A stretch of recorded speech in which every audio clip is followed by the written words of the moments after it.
네, 오늘 끝날까지 예수님과 함께 라는 제목으로 하나님 말씀 나누도록 하겠습니다.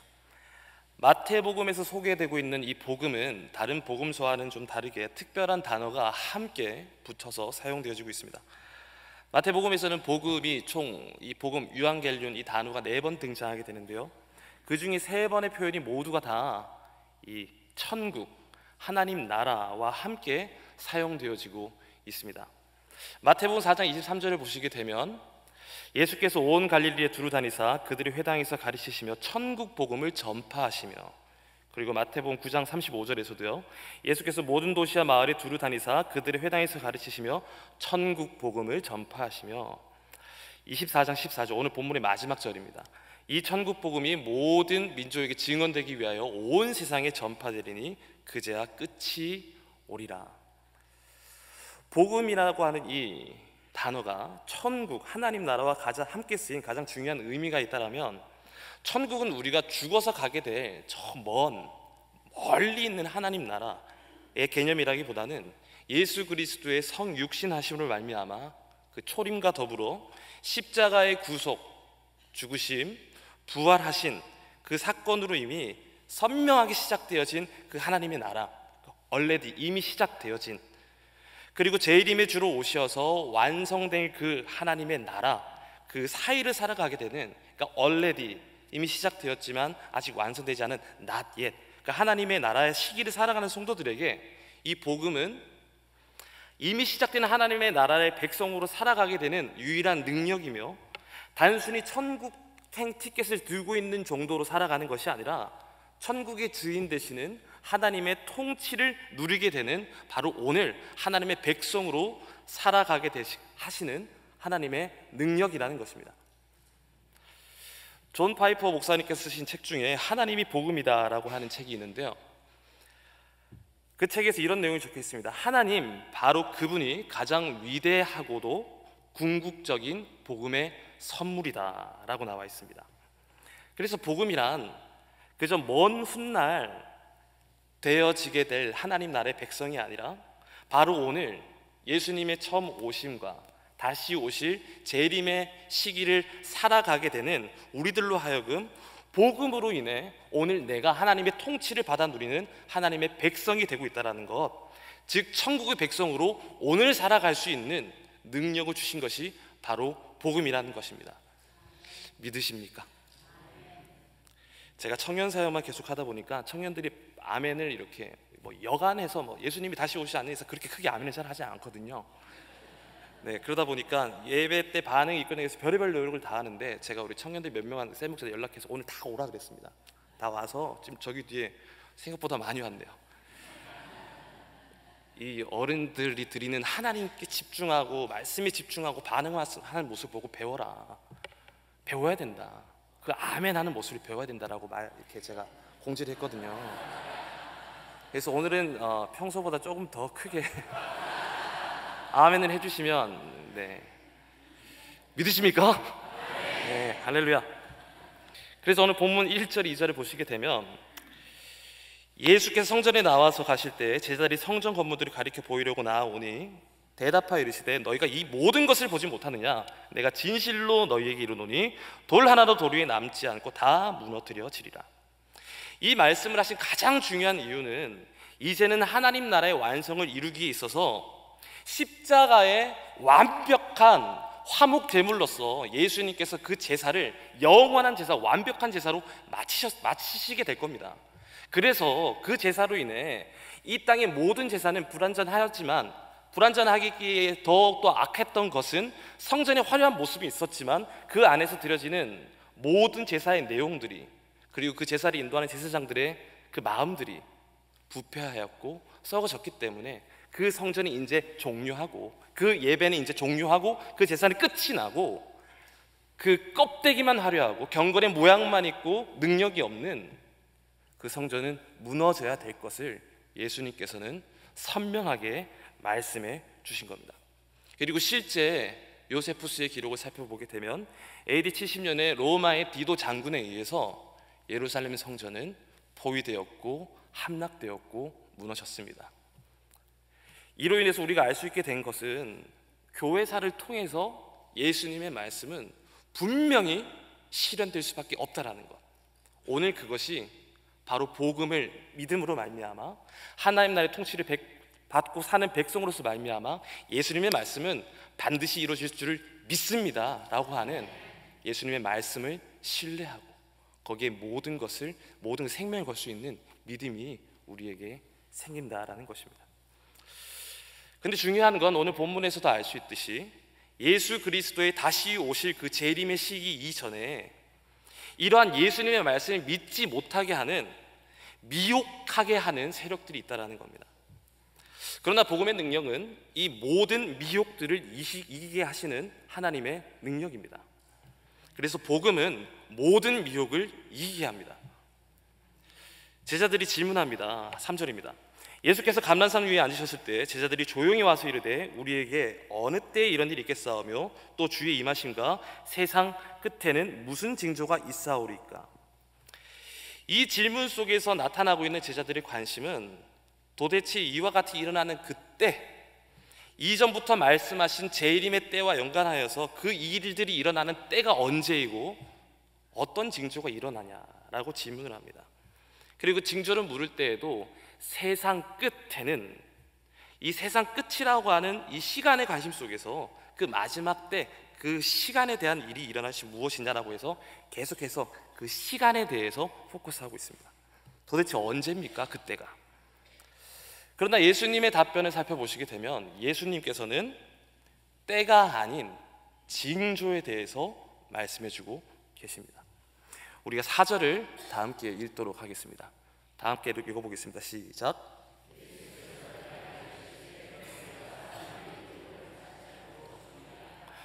아멘.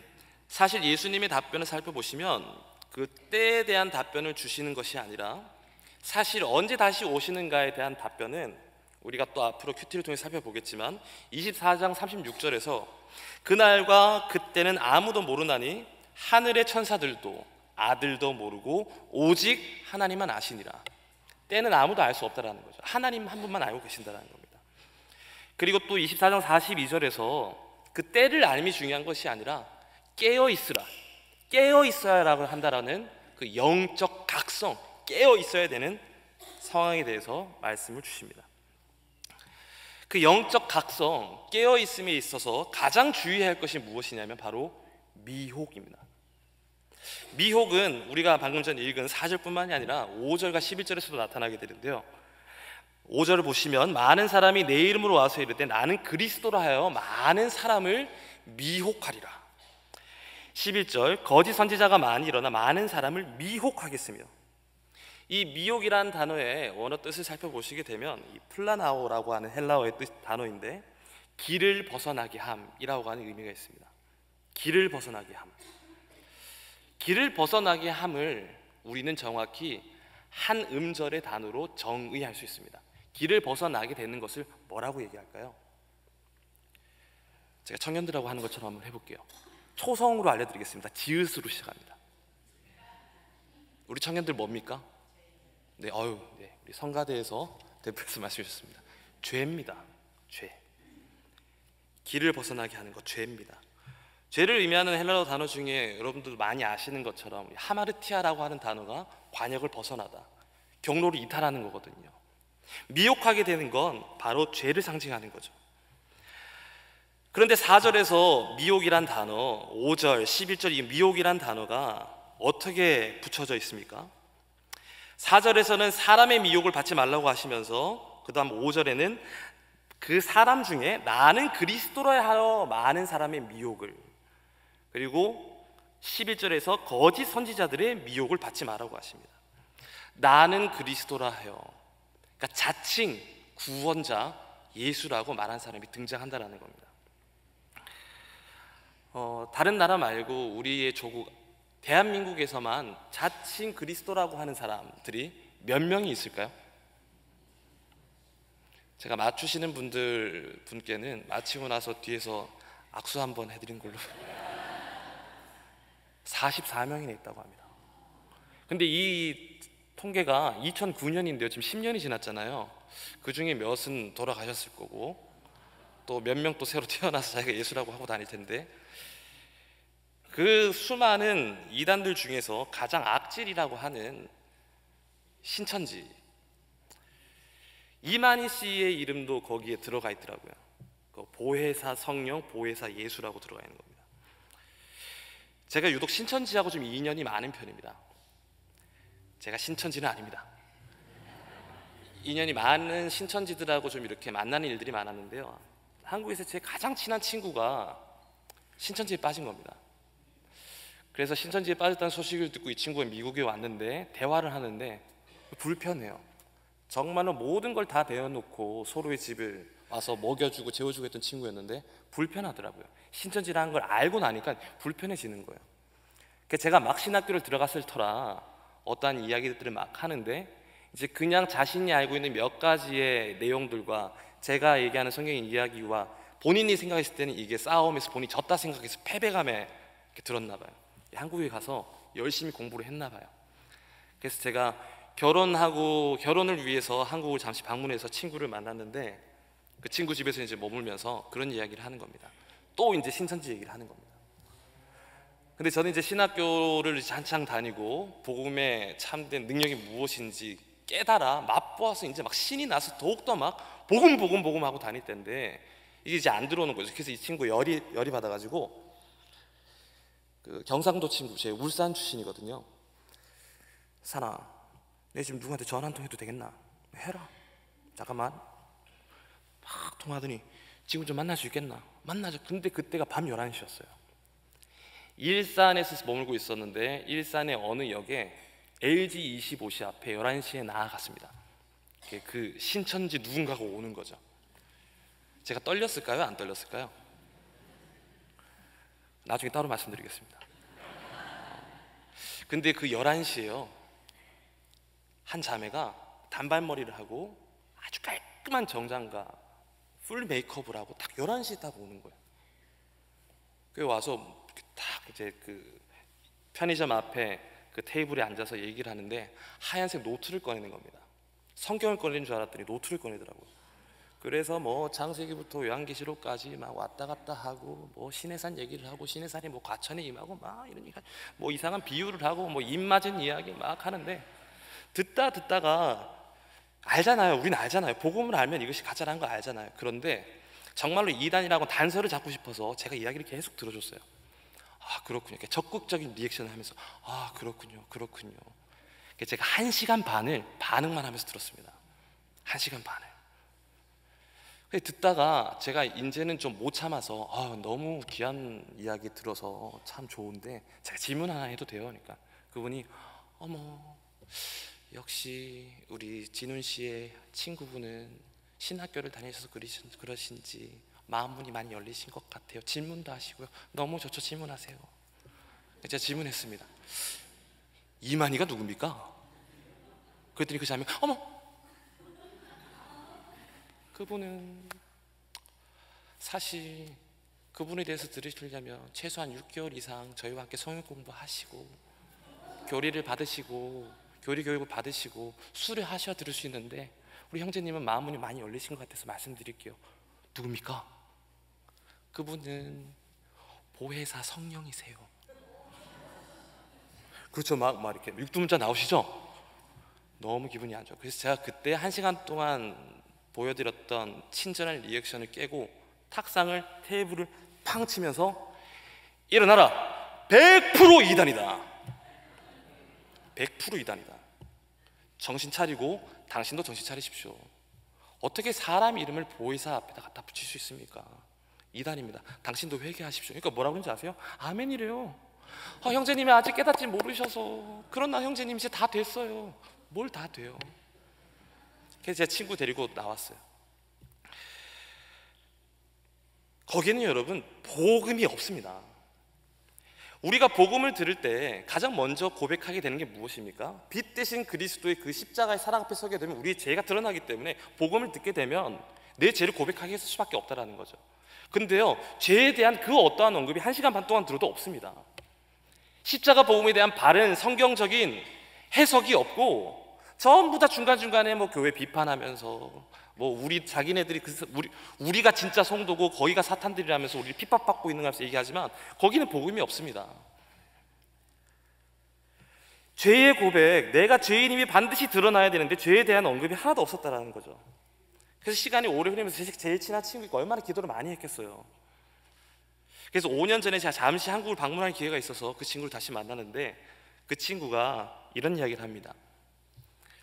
네 아직도 신천지 다니나? 이러니까 그 친구가 하는 말이, 산아, 이제 안 간다. 너무 기쁘더라고요. 왜 안 가냐? 너 그렇게 미쳐 있었는데. 이 말을 하는 거예요. 산아, 평안함이 없더라. 평안함이 없더라. 왜 평안이 없습니까? 미혹을 주는 이단 종교에는 복음이 없기 때문입니다. 그리스도의 은혜와 하나님의 사랑이 그 복음 안에 고스란히 녹아 있는데, 그리스도 예수 대신에 사람이 들어가 앉아 있으니 어찌 평안이 있겠습니까? 제가 또 전에 섬기던 교회에서도 한 청년을 만났습니다. 설교를 듣는 태도가 삐딱합니다.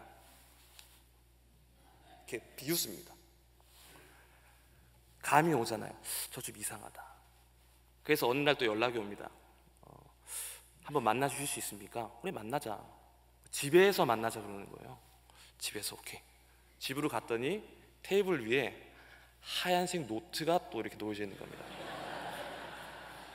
이런 하얀색 노트, 이거 하나님 말씀을 기록해야 되는데.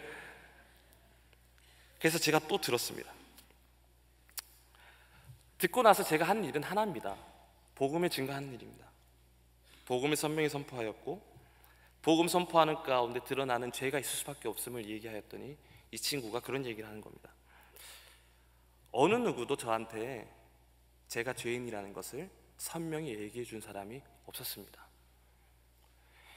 근데 사실 제가 얘기한 게 아니라 복음을 선포했을 때 드러나는 당연한 현상이라는 겁니다. 그래서 그 청년은 그 시간을 통해서 저랑 3개월을 매주 만나서 같이 말씀 읽고 기도하고 성경 공부했어요. 복음이 무엇인지, 하나님이 창조 때부터 우리를 위해 무엇을 계획하고 계셨는지 계속 공부했어요. 그래서 마침내 회심하여서 그때 섬겼던 청년들 앞에서 자신이 그러한 이단에 빠져 있음을 고백하고 회심하고 지금도 열심히 섬기고 있다는 이야기를 듣고 있습니다. 그래서 사랑하는 베들레 성도 여러분, 복음은 정말 날마다 선포되어야 되는 줄 믿습니다. 세가족 성경 공부를 예삼체풀에서 이제 5년째 인도하고 있는데, 제일 첫 강이 우리의 유일한 구원자 예수 그리스도입니다. 이를 설명할 때 가장 먼저 이야기하는 것이 바로 죄에 대한 이야기입니다. 놀라운 것은 예수를 믿는다라고 하지만 그 세가족 성경 공부에 들어온 지체들의 90%가 넘는 친구들이, 청년들이 죄의 정확한 의미가 무엇인지 몰랐다고 하는 사람들이 있습니다. 90%나 몰랐다라고 합니다. 그래서 오늘도 쉬지 않고 사랑하는 주의 자녀들, 청년들에게 복음이 무엇인지를 선명히 선포해야 한다는 겁니다. J.I. 패커가 소개한 유명한 책이 있는데, 복음을 가장 잘 요약한 글이 그 책에 소개되어 있습니다. 이 존 오웬이라고 하시는 분이 쓴 책인데, 책 제목이 그리스도의 죽음 안에서의 죽음의 종식, 영어로 읽으면 Death of Death in the Death of Christ라고 합니다. 거기서 나오는 복음을 가장 잘 요약한 한 문장이 어떻게 소개되고 있냐면, 하나님이 죄인을 구원하신다. 이 세 단어, 하나님이 죄인을 구원하신다. 그래서 하나님에 대해서 설명할 때 이렇게 설명을 합니다. 하나님은 삼위일체의 하나님으로서 성부, 성자, 성령 하나님이시다. 주관적인 지혜와 권능과 사랑 가운데 함께 사역하시는 세 위격은 선택된 백성들의 구원을 성취하신다. 성부는 선택하시고 성자는 구속함으로써 성부의 의지를 성취하신다. 그리고 성령은 새롭게 함으로써 성부와 성자의 목적을 실현하신다. 그게 하나님이 죄인을 구원하신다의 맨 첫 표현입니다. 그 다음에 죄인들은요, 하나님이 보시기에 죄인들이다. 죄 많고 악하고 무력하고 무능하고 하나님의 뜻을 행하거나 자신들의 영적인 운명을 변화시키기에는 이 표현이 가장 정확한 표현입니다. 손가락 하나 까딱할 힘도 없는 이들이 바로 죄인들이라는 겁니다. 그리고 구원하신다. 모든 것을 삼위의 하나님께서 다 하신다라는 거죠. 시작부터 마지막까지 죄 가운데 있는 죽음에서 영광 가운데 있는 생명으로 사람들을 옮기기 위해 모든 것을 하신다. 계획하시고 성취하시고 구속하시고 부르시고 지키시고 의롭게 하시고 거룩하게 하시고 끝내 영화롭게 하신다. 오늘 우리가 복음을 제대로 알면, 그 복음에 사로잡혀서 그 복음의 참 의미와 능력이 무엇인 줄 알면, 오늘 우리는 그 어떠한 미혹, 이단의 공격, 포섭에도 절대로 흔들리고 두려워하고 무너지지 않습니다. 그 어떠한 미혹에도 절대 걸려 넘어지지 않고 든든하게 서 있을 수 있습니다. 그만큼 복음이 중요한 겁니다. 사실 저희 교회만큼이나 단 한 주도 빠짐없이 복음이 정확하게 선포되고 십자가의 그 사랑이 선포되는 교회가 저희 교회 말고 또 어디 있겠습니까? 다른 교회가 그렇지 않다라는 게 아니라 우리 교회만큼 매주 그렇게 복음이 선포되는 교회가 또 어디 있겠냐라는 겁니다. 저희 교회 홈페이지를 한번 들어가 보시게 되면, 화면 한번 비춰주시면 감사하겠습니다. 네, 제가 정말 사랑하고 존경하는 목사님이신데요, 저기 보시면 글자가 좀 작은데, 무슨 일을 하더라도 복음 증거를 떠나서는 아무런 의미를 가질 수 없다는 것을 알았기 때문에 생명의 복음을 전하는 일을 최우선으로 했습니다. 그리고 맨 밑에 한 문장입니다. 단순합니다. 복음으로 승부를 걸겠습니다. 여러분, 어느 교회 홈페이지에 이렇게 간결하면서도 우리의 마음을 너무나 클리어하게 해주는 교회 홈페이지가 어디 있습니까? 홈페이지뿐만이 아니라 다른 목사님 설교 드리면서 단 한 번이라도 십자가 그 사랑 앞에서 회개가 나오지 않았던 적이 어디 있었습니까? 그래서 정말로 복음을 알고 그리스도 예수의 은혜와 하나님의 사랑하심과 성령의 교통하심을 우리가 알게 되면, 예수님이 언제 오십니까? 그때가 언제입니까?에 목숨을 거는 것이 아니라 오늘도 복음으로 생명을 걸고 승부를 걸고 그 복음으로 얻어진 생명으로, 그 사명으로, 그 새 생명으로 오늘 나에게 주어진 그 사명에 집중함으로 곧 죽어도 오늘 나에게는 복음뿐입니다. 나는 오늘 내 목에 칼이 들어와도 복음으로 살아내겠으며 복음을 증거하겠습니다 라고 하는 복음 선포의 사명자의 각오가 터져 나오게 된다는 것입니다. 8절을 보시게 되면 이 모든 것은 재난의 시작이라고 소개됩니다. 무엇이 재난의 시작이라고 하십니까? 7절을 보시게 되면 민족이 민족을, 나라가 나라를 대적하여 일어가겠고 곳곳에 기근과 지진이 있으리니. 이단들이 이 말씀을 가지고 얼마나 많이 장난치는지 모릅니다. 지금 여기서 일어나고 있는 전쟁과 기근, 지진 등은 예수님이 오실 때가 선명히 되었다, 이제 정말 그 마지막 때다, 이제 곧 오신다라고 하면서 마치 이 말씀이 예수님이 재림하실, 오실 때 바로 그 타이밍을 간주하면서 그 타이밍에 포커스하게 만듭니다. 그때가 지금이다. 그런데 이 모든 것은 무엇이라고 말씀하십니까? 재난의 시작이라고 얘기하는 겁니다. 시작입니다. 이것은 재난의 시작을 알리는 징조일 뿐이지 예수님이 오시는 날짜를 계시해 주는 게 아니라는 겁니다. 이단들이 이러한 때, 시간, 날짜를 딱 내걸고 그 종말에 대한 두려움을 이용해서 자신들이 내어놓고 교육시키고 있는 그 교리를 통해 요한계시록에 있는 말씀을 가지고 장난치는 겁니다. 그 문제의 14만 4천, 우리는 알지 않습니까? 14만 4천이 정말로 14만 4천의 성도들만 구원받는 게 아니라는 것을. 그래서 그 숫자 노름에 빠뜨리게 해서 가정과 학업과 사업과 모든 공동체도 전부 포기하게 만들어버리는 거짓 가르침에 우리는 미혹돼서는 안 된다는 겁니다. 제가 신천지에 인연이 많아서 신천지 공부를 본의 아니게 많이 할 수밖에 없었습니다. 신천지는 14만 4천의 사람이 다 차면 이 신일합일이라고 해서 새하늘과 새 땅이 열린다고 얘기를 하거든요. 그런데 신천지의 정식 멤버가 되고 나서 치는 시험이 하나 있는데, 그게 뭐냐면 인맞음 확인 시험이라는 시험입니다. 저 책자가 실제로 있습니다. 근데 되게 재밌는 게요, 저 시험에서 90점 이상 받은 사람이 15만 명이 됐다고 합니다. 아무 일 없잖아요. 아무 일 없잖아요. 그러니까 이렇게 난리가 될 상황을 미리 아신 예수님께서는 6절에서 뭐라고 말씀해 주십니까? 다 같이 한번 읽겠습니다. 6절입니다. 시작.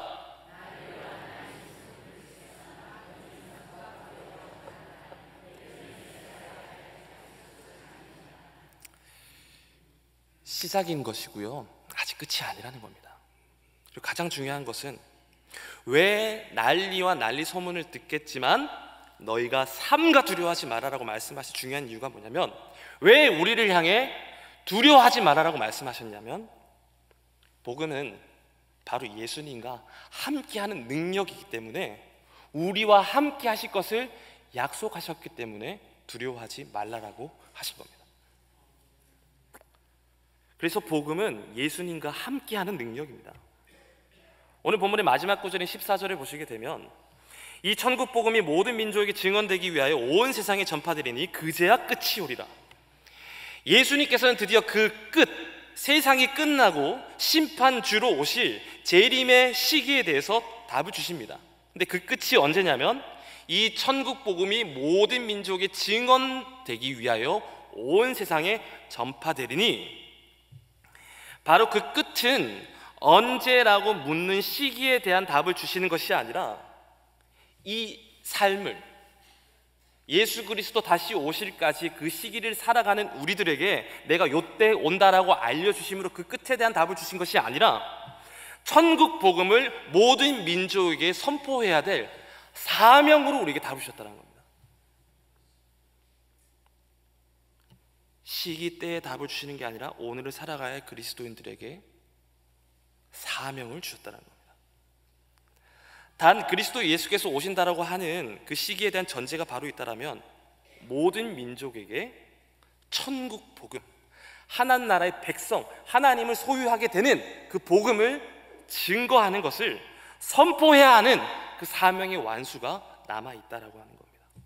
그래서 우리의 헵시바 이 새벽 기도가 너무나 중요한 겁니다. 그 복음 선포에 앞장서시는 선교사님들을 위해서 두 손을 들고, 우리의 손이 무슨 능력이 있겠습니까? 근데 우리가 두 손 들고 하나님의 그 사명을 허락하신 것을 믿음으로 받아서 예수 그리스도의 이름으로 중보하며 나아갈 때, 우리를 대신해 우리의 기도를 통해 이 사명을 완수하는 선교사님들을 위해 기도한다라는 것, 너무나 감격적이라는 거죠. 헵시바 예배는 그래서 항상 특별한 은혜와 깨달음과, 맞아, 내가 해야 될 기도가 바로 이것이지, 내가 가야 될 땅이 바로 저곳이지, 나도 언젠가는 기도만 하는 것이 실제 나도 단기 선교에 사인업을 해서, 그리고 거기 가서 복음의 증거를 제대로 하기 위해 제자반을 듣고 전도 폭파 훈련을 듣고, 그 모든 배운 것들을 통해 내 일상 속에서도 복음 증가하는 삶을 살아야지. 모든 민족이잖아요. 우리 옆에 있는 민족들도 포함되는 거잖아요. 그래서 우리의 모든 모임에는 복음, 그것을 사모함, 바르게 선포해야 되는 사명이 흘러 넘쳐야 된다. 그런데 어려운 문제는 그 사명을 완수함에 있어서 우리에게 닥치는 도전이 있는데, 그게 바로 미움받음이라는 겁니다. 9절입니다. 그때 사람들이 너희를 환난에 넘겨주겠으며 너희를 죽이리니 너희가 내 이름 때문에 모든 민족에게 미움을 받으리라. 그리스도께서 다시 오실 때까지 우리가 사명을 감수할 때 경험하게 되는 것이 무엇이냐면 환난이고 죽음이고 미움입니다. 그런데 이 환난, 죽음, 미움이 누구 때문에 받는 것입니까? 내 이름 때문에, 예수님 이름 때문에. 왜 예수님 이름 때문에 미움받을까요? 죄와의 충돌이 일어나기 때문입니다.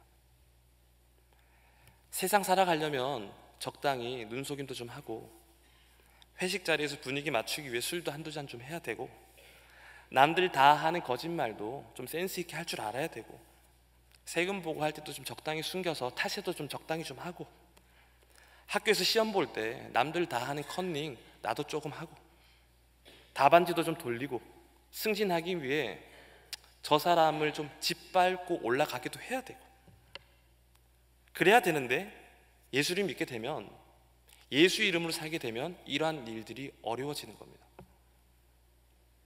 그래서 예수를 믿으면, 복음을 깨달으면, 하나님 나라의 백성이 되면 살아가는데 불편한 게 한두 가지가 아닙니다. 그런데 그 불편한 것, 나만 불편하면 되는데 내가 복음으로 인해 거룩을 사모하니까, 거룩한 능력이 임하니까 내 주변의 모든 만남, 복음의 영향권에 들어오는 모든 관계 공동체가 그 속에서 내가 들어갈 때 그 모든 것과의 충돌이 일어난다는 거죠. 그래서 미움받을 수밖에 없습니다. 사탄이 겨우 끊어놓은 하나님과의 관계를, 선악과를 따먹게 함으로 자신이 저주까지 받으면서 하나님과의 관계를 끊어놓았는데, 복음으로 또다시 자기 영역을 침범하고 자신이 끽도 못하는 예수 이름을 기도할 때 자신 영향력이 사라지게 되는데, 그 예수 이름으로 겨우 끊어놓은 하나님과의 관계를 내가 들고 가서 회복시키려고 한다라고요? 좋아할 리가 없습니다. 죄와의 격렬한 충돌이 일어나고요, 그리고 아직 예수를 알지 못하는 세상 문화 속에서, 그리스도를 밀어내려고 하는 세상의 악함 속에서 그들은 우리를 미워할 수밖에 없다라는 겁니다. 그러니 제단 영향력에 사로잡힌 것으로 나아가면 예수님의 이름 때문에 미움받는 것이 당연할 수밖에 없습니다. 근데 13절에서 예수님께서는 이렇게 얘기해 주셨어요. 그러나 끝까지 견디는 자는 구원을 얻으리라.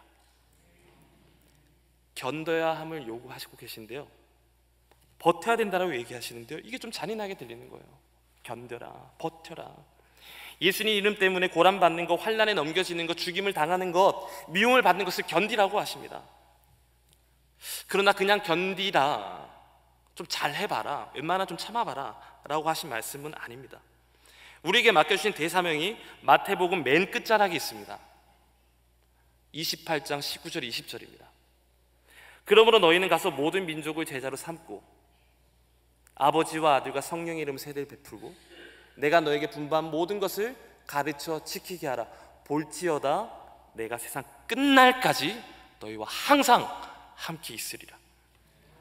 예수님께서는 우리를 향해 너네 한번 잘해봐, 너네 그 정도 기도했으면 너네 혼자 잘할 수 있을 거야, 잘 견뎌봐, 넌 할 수 있어, 조금만 견디면 돼, 그러면 네가 잘 견뎌내면 맨 끝엔 날이 그때 내가 너와 함께 해줄게 라고 말씀하신 것이 아니라 우리에게 희망 고문을 주시면서 그때까지만 잘 버텨줘 라고 하늘에서 그냥 화이팅만 외치고 계신 것이 아니라, 바로 오늘 우리에게 허락하신 복음의 능력을 붙들고 하나님의 자녀로, 그리스도의 제자로 우리에게 맡겨진 복음 선포의 사명을 감수하고 살아나가다면 세상 가운데 미움받는다 할지라도, 죽임당한다 할지라도, 환난 가운데 넘겨진다 할지라도 나는 너와 항상 함께 있을 거야. 나는 그 어떠한 환난 속에서 네가 내 이름으로 살아가면 내가 너를 모른 척하는 것이야, 내가 너 안에 너와 함께 할 것이야 라고 하는 하나님의 함께 하심을 약속해 주고 계신다는 겁니다. 그리고 무엇보다 그렇게 나를 견디게 하시고 미혹도 이기게 하시고 세상의 모든 미움도 견디게 하신 그 예수의 이름 복음을 모든 민족에게 증거하면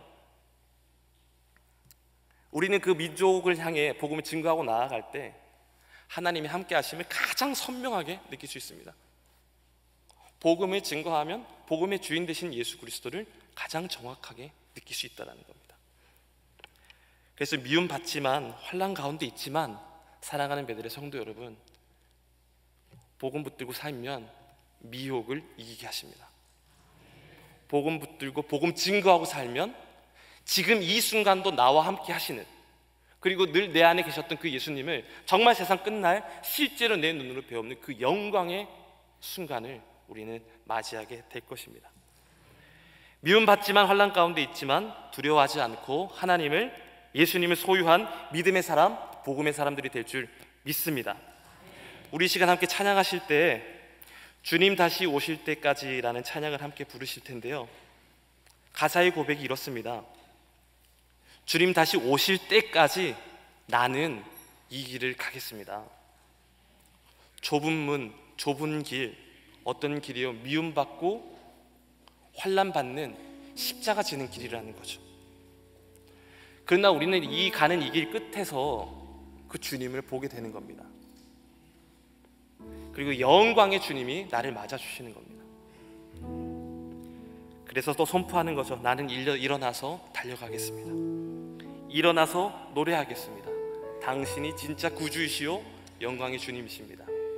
우리 소망 붙들고 기도하는 마음으로 함께 찬양하겠습니다. 주님 다시 오실 때까지, 주님 다시 오실 때까지 나는 이 길을 가리라. 좁은 길, 나의 십자가 지고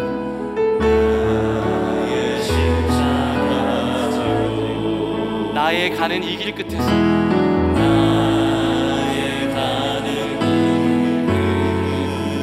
나는 주님을 보리라.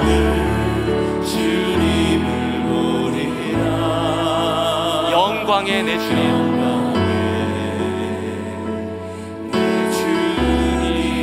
나를 맞아주시리.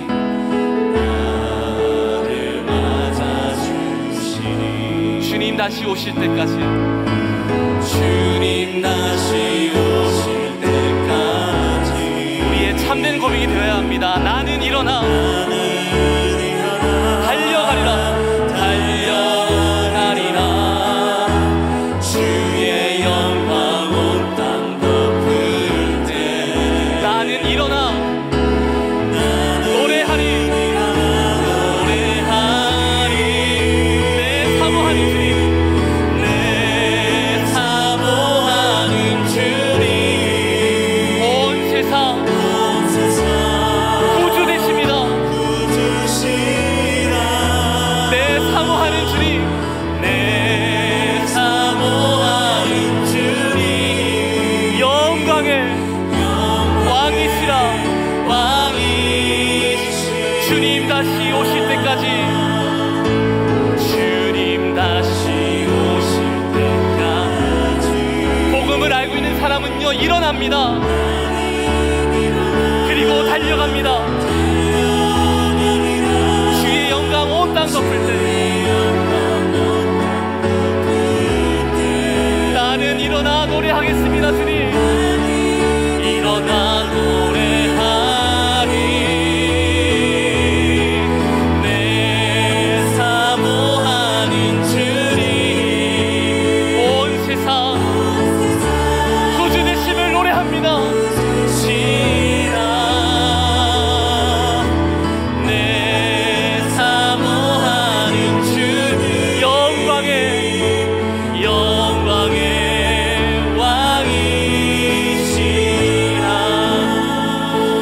우리 시간 함께 기도하실 때 주님 다시 오실 때까지, 그날은 우리가 알지 못하지만 오늘 우리에게 맡기신 분명한 사명, 모든 민족을 향해 천국 복음을 증거할 때 내가 너와 항상 그 끝날까지 함께 있으리라 하신 그 약속 붙들고 나아가는 우리의 기도 될 수 있기를 소원합니다. 주님, 복음으로 충분합니다. 복음이면 그 어떤 사탄의 공격에도 미혹되지 않고 세상 끝날까지 그리스도와 함께하는 믿음의 삶 되게 하실 줄 믿습니다. 그래서 하나님, 그 복음 증거, 복음 선포, 나뿐만이 아니라 내 가정, 내 이웃, 내 공동체, 모든 민족을 향해 복음을 증거하고 살아가는 복음 선포자의 사명 능히 감당하는 믿음의 자녀 되게 하여 주시옵소서. 하나님의 자녀 되게 하여 주시옵소서. 우리 함께 주여 한번 부르짖고 기도하겠습니다. 주여, 하나님, 주님 다시 오실 때까지 우리에게 맡기신 사명이 너무나 분명합니다. 주님